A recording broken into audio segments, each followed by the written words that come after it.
Samantala, DMW tiniyak na mahaharap sa mabigat na parusa ang mga nasa likod ng modus na Pinay Surrogate Mothers. Brigada Jigo Custodio, ibrigada mo! Brigada Live Report.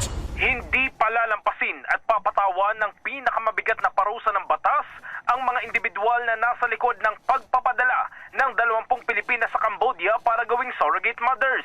Ayon kay DMW Secretary Hans Leo Kakdak, iniimbestigahan na nila ang isang Filipino recruitment agency na dawit sa human trafficking.